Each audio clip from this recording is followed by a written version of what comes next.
வணக்கம் சிவன் ஸ்டோரிஸ் 303.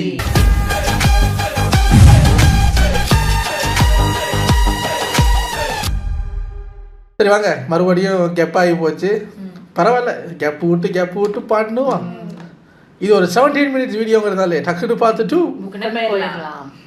போன பாட்டுல பானாசு விஷ்ணுவை போற்றி சிவனை தாழ்த்தி பேச ஆரம்பிச்சா. விஷ்ணுவோட சிவனை கம்பேர் பண்ணவும் ஆரம்பிச்சா. இதையெல்லாம் பொறுத்து கேட்டுக்கிட்டு இருந்த நம்ம மகாதேவரோ, பானாசு நான் உனக்கு ஃப்ரீடம் கொடுத்தேன், உன்னோட சுதந்திரத்துல எப்பவுமே நான் குறுக்க நின்னதில்லை, நடக்கிற எல்லாமே உன்னோட முடிவுகளின்படி தான் நடந்து கொண்டிருக்கிறதுங்கிறாங்க. உடனே பானாசு எப்ப பார்த்தாலும் ஃப்ரீடம் கிட்டேன். சரி, நான் என்னோட இந்த சக்தியில கெட்டதுதான் செய்வேன் அப்படின்னு உங்களுக்கு தெரிஞ்சிருந்தோம், ஏன் எனக்கு இந்த சக்தியில கொடுத்தீங்க? இப்படி வரத்தை கொடுத்து ஏன் கூடவே என்ன ஏன் சண்டை போட வச்சீங்க? இப்படி என்ன ஏன் இப்படி தனியாளா மாத்துறீங்க அப்படின்னு கேட்க, அதற்கு ஈசன், ஏன்னா நீ எப்பவும் என்ன சார்ந்திருக்க கூடாது, அதனாலதான் நீ உன்னை சார்ந்து மட்டுமே இருக்கணும், பக்குவப்படணும், எப்பவுமே சரியான டிசிஷன்ஸை எடுக்க கத்துக்கணும், உன்னோட மனசை கண்ட்ரோல் பண்ண கத்துக்கணும். அதனாலதான் உனக்கு முன்ன இருந்த எல்லா விஷயங்களையும் நீயே முடிவெடுக்கணும்னு விட்டு விட்டேன். ஆனா நீ இந்த மாதிரி டிசிஷன்ஸை எடுக்கும்போது உலகத்தை பத்தியோ இல்ல இந்த மகாதேவனை பத்தியோ நினைச்சு இதுகளுக்கு எதுவும் பிரச்சனை வராம முடிவெடுக்கணும்னு நீ நினைக்கிறது இல்ல. உன்னை மட்டும் தான் யோசிக்கிறேன், உன் சக்தியை வெளியில காட்டணும்னு மட்டும் தான் யோசிக்கிறேன். ஆனா நான் அப்படி இல்லை. எப்பெல்லாம் உனக்கு பாதுகாப்பு தேவைப்படுதோ அப்பெல்லாம் நான் அங்க ஓடி வருவேன். நான் செய்கிற எந்த ஒரு செயலும் உன்னை பாதிக்காத அளவு இருக்கணும்னு நான் உன் சைட்ல இருந்து உனக்காக நான் யோசிக்கும் போது நீ என் சைட்ல இருந்து எனக்காகவோ உலகத்துக்காகவோ யோசிக்கிறது இல்லை. அதையும் தாண்டி நீ செய்யவிருந்த பல அனர்த்த காரியங்களை கூட இருந்து நான் தடுத்தேன். ஏன்னா உன்னோட குலப்பெருமை கட்டுவிட கூடாதுங்கிறதுக்காக. நான் இதை செய்யறதுக்காகத்தான் நீ என்கிட்ட சத்தியம் வாங்கி இருக்கிற பானாசு. நீ என்கிட்ட வாங்கின அந்த சத்தியத்தை தான் நான் இப்ப நிறைவேற்றிக்கிட்டு இருக்கேன் அப்படிங்கிறாரு. இந்த பக்கம் கைலாயத்துல விநாயகர் பைரவர் கிட்ட, யோ பைரவரே, என்னையா நீ வர வர கொஞ்சம் ஓவரா போய்கிட்டு இருக்க, கடைசியில நீ அம்மாவையே யுத்தத்துக்கு அழைக்கிற ரேஞ்சுக்கு வந்துட்டியா? அப்பா இங்க இல்லாதப்ப அம்மா கூட இப்படி நீ யுத்தம் செய்வது சரியில்லை. சப்போஸ் இந்த யுத்தம் நடந்ததுன்னா, உனக்கும் பார்வதிக்கும் யுத்தம் நடந்ததுன்னா அது எப்படிப்பட்ட அனர்த்தத்தை கொண்டு வரும்னு நீங்க யோசித்திருக்கிறீர்களா அப்படின்னு கேட்கிறாப்ல. அதற்கு பைரவரோ, விளைவு நினைச்சு எனக்கு கவலை இல்லை, சத்தியத்தை பிராமிஸ நிறைவேற்றணும், அதை நிறைவேற்றாம விட்டாதான் பெரிய அனர்த்தம் அப்படிங்கிறார். இந்த பக்கம் பார்வதி தேவியோ சம கோவத்துல, மூடனே அப்படின்னு கத்திட்டு, என்னோட சுவாமியை யாரோ அவமதிக்கிறாங்க, அதனால நான் அங்க போக வேண்டியது அவசியம்ங்கிறாங்க. பைரவரோ, மகாதேவரை யாரால அவமானப்படுத்த முடியும்? மகாதேவர் மானம் அவமானம் இதுக்கெல்லாம் அப்பாற்பட்டவர். இன்கேஸ் யாராச்சும் அவரை அவமதிக்க நினைச்சு ஏதாவது குற்றங்கள் செய்தால் அவர்களுக்கு கண்டிப்பாக தண்டனை கிட்டும். அதற்காக நீங்க இந்த கையில நான் பயந்துட்டேங்க. அம்மா, சிவனோட ஒரு அங்கமா இருக்கலாம், அதற்காக அக்கில் இவ்வளவு முடியாது பார்த்தா அது அவரோட தலைமுடிதான் கையா இருக்குங்க சார். தூரத்துல இருந்து பார்க்கும்போது எனக்கு அக்கில் இவ்வளவு முடி தொங்கிட்டு இருக்குங்கிற மாதிரி இருக்கு. பயமுடுத்திட்டீங்களே. கைலாயத்தை விட்டு வெளியில போகணும்ன்றதுல அவசியம் கிடையாது, அதற்கு நான் அனுமதியும் கொடுக்க முடியாதுன்னு சொல்ல, பார்வதி தேவி, நான் உங்ககிட்ட ஏற்கனவே சொன்னேன் மரியாதையா நடந்துக்கணும்னு, இப்போ நான் சொன்னதை நீ செய்யல, இதோட விளைவுகளை நீயே அனுபவிச்சு ஆகணும்னு எடுத்து சொல்றாங்க. இந்த பக்கம் வைகுண்டத்திலேயோ நாரதர் லட்சுமி தேவி என் விஷ்ணுவை பார்த்து, நீங்க ரெண்டு பேரும் இந்த பிரச்சனையை தடுக்க போக மாட்டீர்களா அப்படின்னு கேட்கிறார். அதற்கு விஷ்ணு பகவானோ, பைரவரை கைலாயத்தின் பாதுகாவலனாக நியமிச்சு அவருக்கு ஒரு புது அத்தியாயத்தையே ஸ்டார்ட் பண்ணி வச்சிருக்கிறாரு சிவன். நடக்கிறது எல்லாம் நேரியன்படி தான் நடக்கிறது. இந்த மாதிரி ஒரு சூழ்நிலை உருவாகும் அப்படிங்கிறது மகாதேவருக்கு நல்லா தெரியும். அதனால பார்வதியை அமைதியாக்க போகும்போது எது நடந்தாலும் அமைதியாக பார்த்து செய்ய அப்படின்னு சொல்லிட்டு போனாரு ஈசன். இப்படி சொல்ல நாரதரோ, ஆனா பிரபு, இப்போ தேவி அதை எல்லாத்தையும் தாண்டி கோபத்துல இருக்காங்களே அப்படின்னு கேட்கிறார். பிரம்மா, பைரவன் மரியாதை இல்லாம நடந்துகிட்டான். விநாயகரும் முருகனும் எடுத்து சொன்னதுக்கு பிறகும் கூட பைரவர் இப்படி தொடர்ந்து நடந்துகிட்டார்னா விளைவு அவர் சந்திக்க வேண்டியதான் வரும். எல்லாம் வல்ல அந்த பார்வதி கிட்ட யாரையும் இப்படி மரியாதை இல்லாம நடந்துக்க கூடாது அப்படிங்கிறார். நாராயணன் மாதா பார்வதிக்கு தெரியும் அவங்களால காலி ரூபம் எடுக்க முடியாதுன்னு. அதையும் தாண்டி சப்போஸ் கோபத்துல அந்த ரூபத்தை எடுத்தாங்கன்னா அவங்க போக்கஸ் இல்லாம கோபத்துல ஆழ்ந்துடுவாங்க. ஆனா இப்போ அவங்களோட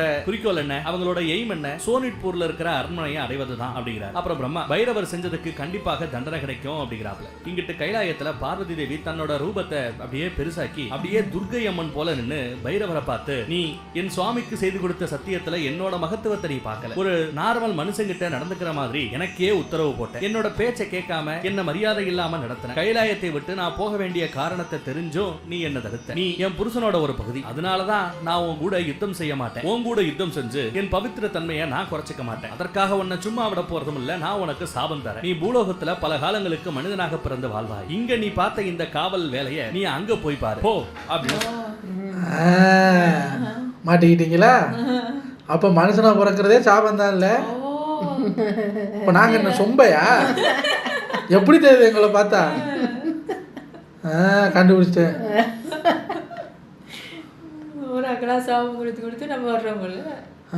நம்ம யார்கிட்ட சாபம் வாங்கி அந்த சாபத்துல பலன் தான் இந்த பிறவில எல்லாரும் அனுபவிக்கிற போல இருக்கு. சாபம் கொடுக்குறோன்னா உலகத்துக்கு போய் மனுஷனா வாழு. ஏன் அதை விட ஒரு கஷ்டம் வேணும், வாடா போடா போடா. சாபம் கொடுத்துறாங்க. அடுத்த கணம் பைரவரும் மறைஞ்சு போயிடுறாரு. தேவியும் அவங்களோட ஒரிஜினல் ஃபார்முக்கு வராங்க. இங்கிட்டு வைகுண்டத்துல நாரதர் தேவி இந்த நிலைமையில சோனிட்பூர் அரண்மனைக்கு போனா என்ன ஆக போகிறதோ, மாதாவோட கோபத்துக்கு அவன் கண்டிப்பா இரையாகி விடுவானோ அப்படின்னு பயப்படுறாரு. அப்ப பிரம்மா பானாசூர் எடுக்க போற அந்த டிசிஷன்ல தான் எல்லாமே இருக்கு. தேவியின் இந்த ஆதிசக்தி ரூபத்துக்கு அவன் பணிஞ்சு போறானா இல்ல திமிரா நடந்துக்க போறானா அப்படிங்கறத பொறுத்து தான் இருக்கு. ஒரு கால் தேவியை பார்த்து அவங்களோட மகத்துவத்தை உணர்ந்து அவன் தன்னை சமர்ப்பணம் செய்து கொண்டால் சிறப்பாக இருப்பான். இல்ல தேவியை பார்த்து அவங்களை எதிரியா நினைச்சு தன்னோட கைகளின் சக்தியை நிரூபிக்க நினைச்சா அனர்த்தம் தான் நிகழுங்கிறார். இங்க அரண்மனையில பானாசூர் சிவங்கிட்ட எனக்கு யார் இவ்வளவு சக்திகளை கொடுத்து மகத்துவம் வாய்ந்தவராக மாத்தினாரோ நான் அவரையே எதிர்த்து என்னோட மகத்துவத்தை மறுபடியும் நிரூபிப்பேன் அப்படின்னு சொல்லிட்டு தன்னோட 100 கைகளோட மகாதேவரையே தாக்க தயாராயிட்டான். மக்களை தாக்க விட மாட்டேங்கிற, என்னை இப்பேற்பட்ட ஆளா ஆக்கின உன்னையே நான் தாக்குறேன், உன்னையே ஜெயிச்சுட்டா இந்த உலகம் என் சக்தியை பார்த்து பயப்படும் அப்படின்னு சொல்லி மகாதேவரையே தாக்க தயாராக. ஆனா அங்க பானாசூர் எதிர்பார்க்காத ஒரு நிகழ்வு நடக்கிறது. பார்வதி தேவி அங்க பெரிய ருத்ர ரூபத்துல காட்சி அளிக்கிறாங்க. நீ என்னோட சுவாமியை மட்டும் அவமதித்து இருந்தா ஏன் அப்படி பேசாத வைக்காத நான் பேசியிருப்பேன். ஆனா நீ உன்னோட கடவுளையுமே அவமரியாதையா நடத்தி இருக்கிற. இன்னைக்கு நான் உன் இடம் எது அப்படிங்கறத உனக்கு ஞாபகப்படுத்த விரும்புறேன். உனக்கு நான் தண்டனை தரப்போறேன். இன்னைக்கு நான் உன்னோட 100 கைகளோட அகங்காரத்தை உடைக்க போறேன். இன்னைக்கு உன்னோட அழிவு நடக்க போகிறது அப்படிங்கிறாங்க. அதே சமயம் இந்த பக்கம் பானாசூரோட உடம்புல இருந்து அந்த கெட்ட சக்தி வெளியில போற மாதிரி இருக்கு. அதுக்கப்புறம் பானாசூர் சுயநினைவுக்கு வந்து முன்னாடி சிவனும் பார்வதி தேவியும் விஸ்வரூபத்துல கோபமா இருக்கிறத பார்த்து வணங்கிட்டு மண்டி போட்டு என்ன மன்னிச்சிடுங்க மாதா, நான் என்ன பண்றேன்னு எனக்கே தெரியல, நான் குருடனாகிவிட்டேன், நான் உடலால சக்திசாலி ஆகிட்டேன், ஆனா மனசால ரொம்பவே பலவீனமாக இருக்கிறேன், என் பலவீனத்தினாலதான் பிரச்சனை இங்க வர வந்து நிக்குது, என்ன மன்னிச்சிடுங்க மகாதேவா அப்படின்னு மன்னிப்பு கேட்கிறார். சிவனோ தேவியை பார்த்து அமைதியாக இரு பார்வதி அப்படின்னு அமைதியாக்குகிறார். தேவியும் தன்னோட ருத்ர ரூபத்துல இருந்து ஒரிஜினல் ரூபத்துக்கு வராங்க. சிவன் அப்புறம் பானாசூர் கிட்ட நான் என்ன பண்ணேன், நீ கேட்ட வரத்தை தந்தேன், அவ்வளவுதான், நீ மன்னிப்பு என்கிட்ட கேட்க வேண்டிய தேவையில்லை, நீ மன்னிப்பு கேட்கறதா இருந்தா உன் பொண்டாட்டி வாணிக்கிட்டு தான் மன்னிப்பு கேட்கணும், அவங்க தான் தன்னோட முழு வாழ்க்கையே உங்ககிட்ட அர்ப்பணிச்சவங்க அப்படின்னு எடுத்து சொல்லுறார். பானாசூரும் வாணிக்கிட்ட போய் நான் என்னோட கண்ட்ரோலையே இல்ல, எந்த மனசு இந்த கைகளை கண்ட்ரோல் பண்ணணுமோ அந்த மனசை இந்த கைகள் தன்னோட கண்ட்ரோலுக்கு எடுத்துக்கிட்டு இருக்கு, அதனாலதான் இந்த அனர்த்தங்கள் நடந்து கொண்டிருக்கின்றன எடுத்து சொல்லிட்டு கைகூப்பி என்ன மன்னிச்சிருவான்னு மன்னிப்பு கேட்கிறார். வாணியோ பானாசூரோட கைகளை ஆறுதலா பிடிக்க வர பானாசூர் விலகி போயிட்டு என்னை விட்டு விலகி இருவாணி, எனக்கு என் மீதே நம்பிக்கை இல்லை, நான் உனக்கு ஆபத்தா இருக்க விரும்பல, அதனால என்னை விட்டு விலகி இருங்கிறார். சிவனை பார்த்து என்ன மாதிரி மோசமான ஆள், உங்களோட கிருபைக்கு யோகியம் இல்லாதவன், நான் உங்களை கெஞ்சி கேட்டுக்கிறேன், நீங்க கைலாயத்துக்கே பேசாம திரும்ப போயிடுங்க, என்னோட விதியை நானே ஃபேஸ் பண்ணிக்கிறேன், நீயும் போவாணி, மறுபடியும் என்னோட அகங்காரம் ஸ்டார்ட் ஆகிறதுக்கு முன்ன நீங்கெல்லாம் இங்க இருந்து போயிடுங்க அப்படின்னு சொல்றேன். ஆனா வாணியோ பானாசூர் கிட்ட வந்து எங்க போக, என்னோட உலகமே நீங்களா இருக்கிறப்போ நான் எப்படி உங்களை விட்டுட்டு போக முடியும், வாழ முடியும், இன்பமா இருந்தாலும் சரி துன்பமா இருந்தாலும் சரி நான் எப்பவுமே உங்களோட சேர்ந்து இருப்பேன் அப்படின்னு உங்களை கல்யாணம் பண்ணும்போது நான் சத்தியம் செய்து கொடுத்திருக்கேன், இப்போ கஷ்டம் வர்றப்போ நான் என்னோட சேஃப்டிக்காக இப்படி விலகி போனா என் பவித்திர தன்மை என்னாவது அப்படிங்கிறாங்க. அப்போ மாதா பார்வதி வாணியை பார்த்து நான் உன்னோட பக்தி சமர்ப்பணம் தர்மத்துல ரொம்பவே ஆனந்தம் அடைந்திருக்கிறேன், உன்னோட துன்பத்தை எப்படி தொடக்கணும்னு கூட எனக்கு தெரியும், ஒரு மனுஷனுக்கு வாரிசுன்னு ஒண்ணு வரும்போதுதான் தன்னோட கடமை என்ன, தன் வாழ்வுக்கான அர்த்தம் என்ன அப்படிங்கறத நல்லா புரிஞ்சுப்பான். எப்பவுமே ஆம்பளைங்க செல்ஃபிஷா தான் இருப்பானுங்க, தனக்குத்தான் அப்படின்னு தான் இருப்பானுங்க. எப்போ அவங்களுக்கு கல்யாணம் ஆகுதோ அப்போ ஒரு பொட்டி இறங்கி வருவாங்க, ஆனா எப்போ அவங்களுக்கு குழந்தைன்னு ஒண்ணு பிறக்குதோ அப்பதான் தன்னலம் மறந்து அந்த குழந்தைக்காக பொதுநலமா யோசிப்பாங்க, இன்னொருத்தவங்களுக்காக யோசிக்கணுங்கிறதே அப்பதான் தோணும். வாழ்க்கையில பற்று வரும், சந்தோஷம் வரும், சந்தோஷம் எங்க இருக்கிறதோ அங்க சாந்தியும் இருக்கும்னு சொல்லிட்டு தேவி ஒரு மேஜிக்கை போட்டு தன்னோட கையில ஒரு அழகான பெண் குழந்தைய வர வச்சு அந்த குழந்தைய வாணிக்கிட்ட கொடுத்து இந்த குழந்தை உங்க வாழ்க்கையில சந்தோஷத்தை கொடுக்கும், இதுதான் என்னோட ஆசீர்வாதம்னு சொல்ல வாணியும் நீங்க எங்களோட வாழ்க்கையவே முழுமையாக்கிட்டீங்க அப்படின்னு சொல்லி வணங்குறாங்க. சிவன் இந்த குழந்தையோட பேரு உஷான்னு பேர் வைக்கிறார். பானாசூர் சிவனை பார்த்து நான் ரொம்ப பாக்கியம் வாய்ந்தவன், நான் ஒரு அறிவில்லாதவனாக எங்களுக்கு குழந்தை பாக்கியம் இல்லாதப்போ எங்களுக்கு ஒரு குழந்தைய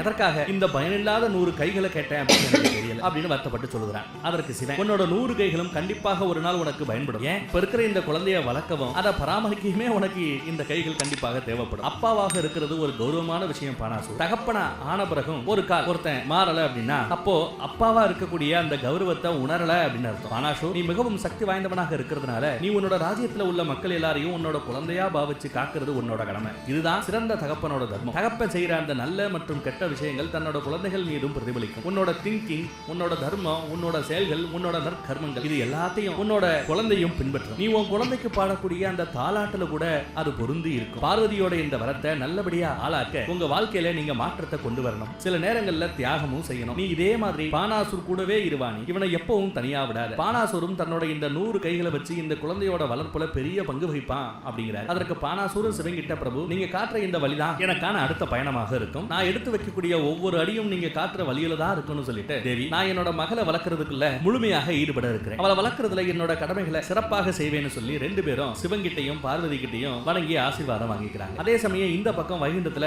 பிரம்மா விஷ்ணுவை பார்த்து உங்களோட லீலையை தொடங்க வேண்டிய நேரம் வந்து விட்டது, பானாசூரோட இந்த யாத்திரை கூடிய சீக்கிரமே உங்களோட ஒரு மகா அவதாரத்துல தான் முடிவுக்கு வர வரப்போகுதுன்னு சொல்ல நாரதரோ என்ன லீலை பிரபு, எந்த அவதாரத்தை பத்தி நீங்க பேசிட்டு இருக்கீங்கன்னு கேட்கிறார். அதற்கு பிரம்மா கொஞ்சம் காத்துரு, ஆனா ஒன்ன மட்டும் ஞாபகம் வச்சுக்கோ நாரதா, எதிர்காலத்துல பானாசூர் ஃபேஸ் பண்ண போற அந்த பிரச்சனையோட தீர்வை நாராயணரோட ஒரு அவதாரத்துல மட்டும் தான் தீர்க்க முடியும்னு ஒரு சஸ்பென்ஸை மட்டும் வைக்கிறார். சிவனும் பார்வதியும் சரி வந்த வேலை முடிஞ்சு போச்சுன்னு மறுபடியும் கைலாயத்துக்கு வந்துட முருகன் விநாயகர் சிவனங்கள் எல்லாம் அவர்களை சூழ்ந்து இருக்கிறாங்க. விநாயகர் தேவியை பார்த்து அம்மா நீங்க போன வேகத்தை பார்த்தா நீங்க பானாசூரை கொன்னுடுவீங்களோன்னு நினைச்சு பயந்தே போனோம் அப்படின்னு தன்னோட மனசுல இருந்த மேட்டரை எடுத்து சொல்ல தேவியோ ஆமா நான் தண்டனை கொடுக்கத்தான் போனேன், ஆனா அங்க போன பிறகுதான் தெரிஞ்சது பானாசூருக்கு தண்டனை தேவையில்லைன்னு. அவனுக்கு தேவை தண்டனை இல்ல வாரிசுதான். அதனாலதான் அவங்களுக்கு நாங்க ஒரு பெண் குழந்தைய வரமா கொடுத்தோம்னு அங்க நடந்தது எல்லாத்தையும் எடுத்து சொல்ல விநாயகரோ ரொம்ப நல்லதா போச்சு, உங்களால் அந்த குழந்தையும் உலகம் வந்து சேர்ந்தது. கரெக்டான வாணி ஒண்ணு 10 மாசம் சுமந்து குழந்தை பெக்கல, குழந்தைய உருவாக்கி கொடுத்தது பார்வதி தேவி. அந்த வகையில பார்த்தா அந்த குழந்தை உஷா நம்ம முருகனுக்கும் விநாயகருக்கும் தங்கச்சி மாதிரி இல்லையா. முருகனும் அதுல ஆர்வமாகி அம்மா நாங்க அந்த குழந்தைய பார்க்கலாமா அப்படின்னு கேட்க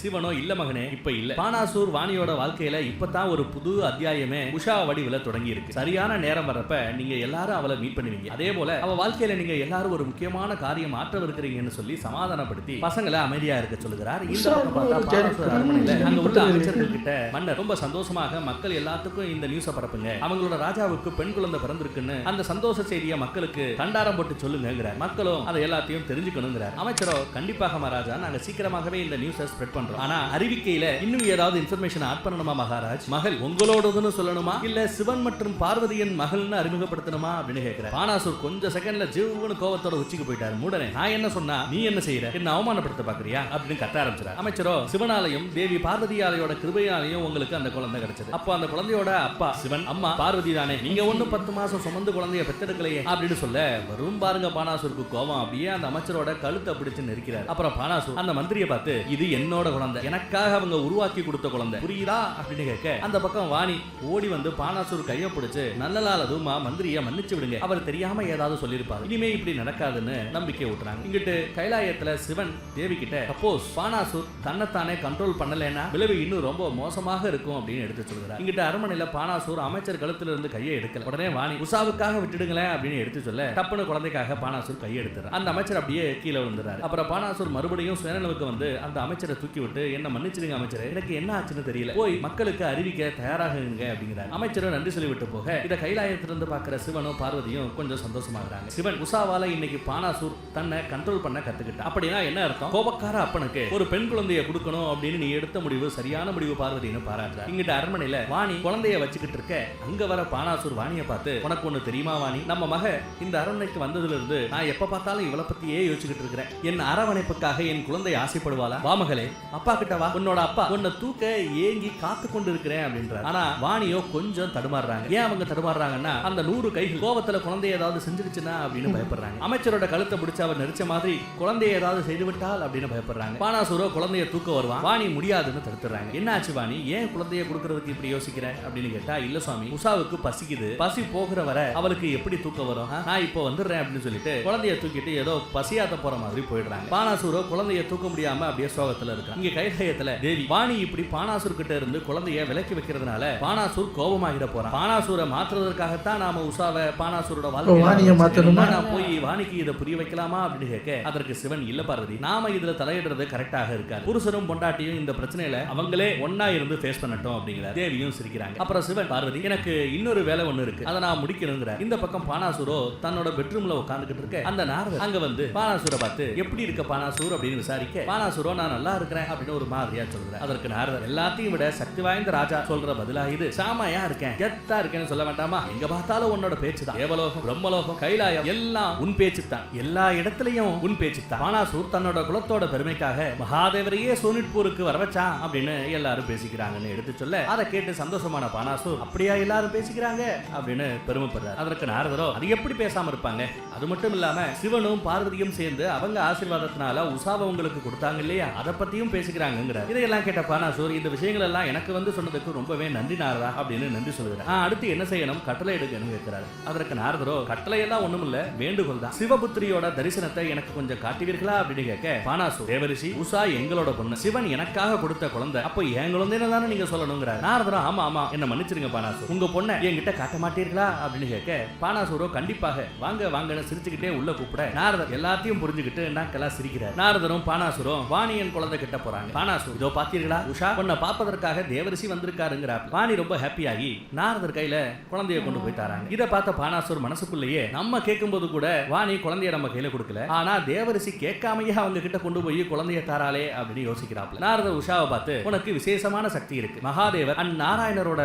சந்திப்புல நீ ஒரு முக்கியமான பங்கு வகிப்ப, என்னோட ஆசீர்வாதம் உனக்கு எப்பவும் இருக்கும்னு ஆசீர்வதிக்கிறார். பானாசுர் அப்புறம் குழந்தைய வாங்க பக்கத்துல வர நாரதர் வாணிய பாக்குறார். வாணி குடுக்க வேணாம், எப்படி வாணி குடுக்க வேணாங்கிற மாதிரி சைகை காமிக்க கரெக்டா குழந்தையும் அப்பா அழுகுது. அதை பார்த்துட்டு நாரதர் உஷாவுக்கு பசிக்குது போல, இனி அப்பா உஷா பசி ஆத்துற வர பசிக்கு சாப்பிடுற வர காத்திருக்கணும் அப்படின்னு சொல்லிட்டு உஷாவை வாணிக்கிட்டே கொடுத்துறாப்ல. பானாசுரோ மனசுக்குள்ளேயே இது சரியில்லை, உஷாவை எப்ப பார்த்தாலும் அம்மா கூடவே தான் வச்சுக்கிட்டு இருக்கிறா, அம்மா மட்டும் தான் வச்சுக்கிட்டு இருக்கணுமா, நான் தான் ஏதாவது செய்யணும்னு மனசுக்குள்ள யோசிக்கிறேன். இங்கிட்டு பைரவரை போய் நம்ம சிவன் பாக்குறார். பைரவர் சிவன் கிட்ட என்ன மன்னிச்சிருங்க பிரபு, நான் உங்களுக்கு செஞ்சு கொடுத்த அந்த சத்தியத்தை காப்பாற்ற முடியலையே அப்படின்னு ஃபீல் பண்ண. அதற்கு சிவனோ இல்ல நீ ஃபீல் பண்ணாத, நீ எனக்கு கொடுத்த அந்த சத்தியத்தை ஃபாலோ பண்ண ரொம்பவே முயற்சித்த, இதோட விளைவாதான் பார்வதி உனக்கு சாபம் கொடுத்தாங்க, நான் உனக்கு கொடுத்த அந்த டியூட்டியை நீ கண்மூடித்தனமா பின்பற்றின, அதுதான் நீ செய்த தப்பு. ஒரு வேலையை முதல்ல முழுசா புரிஞ்சுக்கணும், அதுக்கப்புறம் அந்த வேலையோட தனக்கு இருக்கக்கூடிய அதிகாரத்தையும் புரிஞ்சுக்கணும், அதுலதான் நீ கோட்டை விட்டுட்டேன்னு எடுத்து சொல்கிறார். அதற்கு பைரவரோ இப்ப நான் என்ன தப்பு பண்ணேன்னு எனக்கு புரியுது பிரபு, நான் மாதாவை மட்டும் இல்ல சிவகணங்கள் நந்தி குபேரனை கூட கஷ்டப்படுத்தி இருக்கிறேன், இனிமே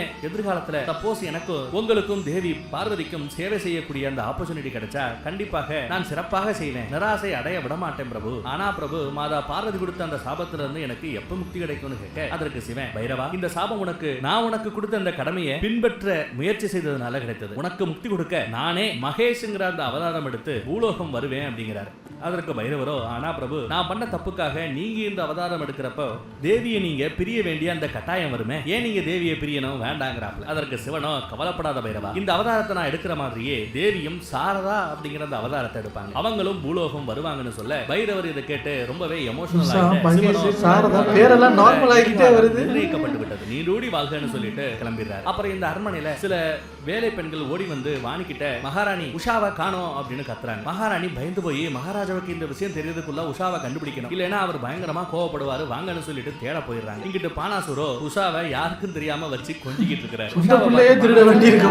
ஒரு நிமிஷம் கூட தனித்து இருக்க முடியாது, உங்க அம்மா அவதான் உன்னை ரொம்ப லவ் பண்றா நினைச்சுக்கிட்டு என்கிட்ட கொடுக்கவே மாட்டேங்கிறா, ஆனா இந்த உலகத்திலேயே நான் தான் உன்னை ரொம்ப லவ் பண்றேன்னு பேசிட்டு இருக்காரு தான் குழந்தைகிட்ட. அங்க பானாசுரோட கெட்ட சக்தி எதிர வந்துட்டு எதுவரை என்னை விட்டு ஓடுவ பானாசு, எதுவரை உன் சக்திகளை இப்படி யூஸ் பண்ணாம இருப்ப அப்படின்னு கேட்க அதற்கு ஒரிஜினல் இங்க இருந்து போயிரு, இது எனக்கும் என்னோட பொண்ணுக்குமான டைம், டிஸ்டர்ப் பண்ணாதுன்னு சொல்ல அதற்கு அந்த டூப்ளிகேட் அவங்க பிளான் பண்ணபடியே உன்னை நல்லா மாட்டி விட்டாங்க பாத்தியா, நீயும் மாட்டிக்கிட்ட அப்படின்னு ஏத்தி விடுறான். அதுக்கு ஒரிஜினல் அப்படி என்ன அவங்க பிளான் பண்ணாங்க, என்ன எதுல அப்படி மாட்டி விட்டாங்க அப்படின்னு கேட்கிறாரு. அதுக்கு டூப்ளிகேட்டோ ஆமா சக்தி வாய்ந்த உன்னை சக்தி அற்றவனாக மூளையில உட்கார வைக்கிற பிளான் தான் அது, மகாதேவரே உன்னை வந்து தடுத்தார், நீ மகாதேவர் இங்க இருந்து போ அப்படின்னு சொன்னதும் தான் பொண்டாட்டியை கூப்பிட்டு இந்த குழந்தைய உன் கையில கொடுக்குற மாதிரி கொடுத்து இந்த குழந்தைக்கு பி எழுற வேலையை கடைசியில உன்னை பார்க்க வச்சுட்டாங்க பாத்தியா. அது மட்டுமா இவ்வளவு பண்ணி என்ன பிரச்சனை, உன் பொண்டாட்டி ஃபர்ஸ்ட் ஆஃப் ஆல் உன் மேல நம்பிக்கை வச்சாலா இல்ல, ஒரு குழந்தை அவ்வளவா போக தொடக்க வேண்டியதாடா, குழந்தைய உங்ககிட்ட இருந்து தூரமாக்க பார்த்திருக்கிற அப்படின்னு சொல்றாரு. ஒரிஜினல் என்ன லூசு மாதிரி பேசுற, உன் கண்ணு முன்னதானே நான் இப்போ உஷாவை கையில வச்சுக்கிட்டு நிக்கிறேன்,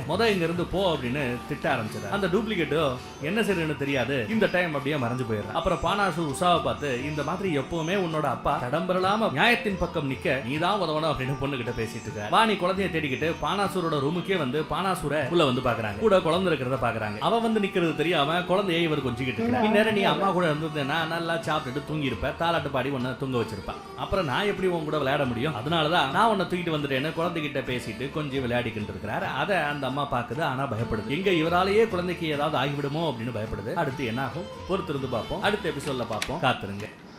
ஏன் வாணி நீ ரொம்ப தான் பண்ணிக்கிட்டு இருக்க, எதுக்காக பிள்ளைய கொடுத்தாங்களோ அவன் வந்து பயமுறுத்திட்டு போறேன், ஏன்டா அல்றது இதுக்கெல்லாம் பயப்பட மாட்டேன்டா நான் பானாசூர்ரா என்னடா